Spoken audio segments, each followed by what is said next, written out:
Where do we find Hulk at the beginning of the movie? So Hulk is on Sakaar. It's the dream of we're trying to honor the fans, and they're wanting there to be a planet Hulk. So he's jettisoned into space at the end of Avengers, Ultron, Age of Ultron, and we find him as a gladiator, king, prince, on the planet of Sakaar, where he is made to fight his dear friend Thor. Tell us about that relationship with Thor in this film, how it's different from the previous films.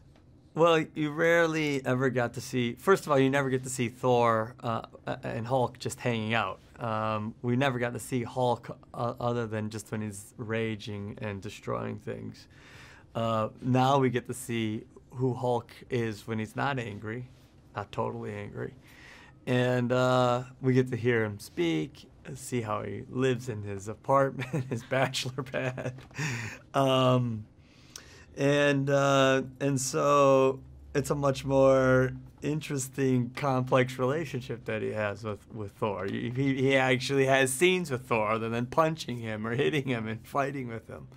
And those are really good, funny scenes, and they're really two funny characters together. This film is super, super funny.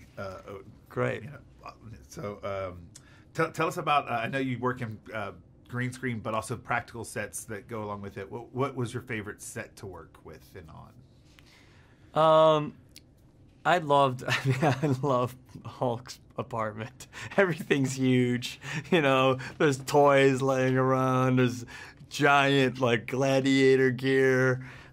His bed is a giant, like, jaw of, like, some dinosaur, some intergalactic dinosaur that he killed in the battle zone of the gladiator ring. He's got a hot tub. He's got huge pieces of fruit that he eats. It's just it was just fun to be in that space and to kind of figure out, like, who is Hulk? What is he like when he's not fighting, you know? The spaceships were really cool and different. I mean, Taika really does. He really, like, goes into the comic book world, especially Jack Kirby, who's so trippy and colorful and freaky, you know. And so all the sets were trippy and freaky, and the characters were trippy and freaky. So yeah, it was a really beautiful, fun world to play in.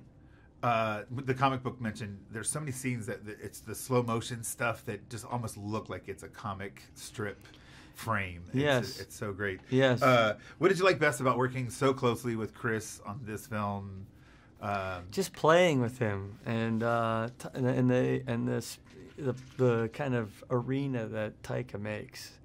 He loves us. He's so fun. He comes in the morning with his beatbox, his jam box, and he's, you know, playing Boy George or Queen or In Excess or Edith Piaf. You know, it was a very eclectic, wild world that we were living in every day, and it was very playful, and we were improvising a lot, with the idea that we were going to really just break all the rules of the Marvel Universe and hope that we would have a movie by the time it was all said and done. Wait till you see the deleted scenes in the DVD, because there will be a lot of them, and they're pretty great. Perfect. One word answer for the last question for theatrical is one word, describe working with Taika.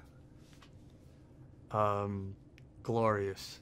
Hey, Vale here with an added bonus to this video.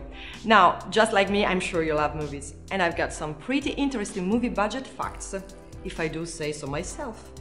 Did you know that the movie Gravity was more expensive than the Indian Mars mission?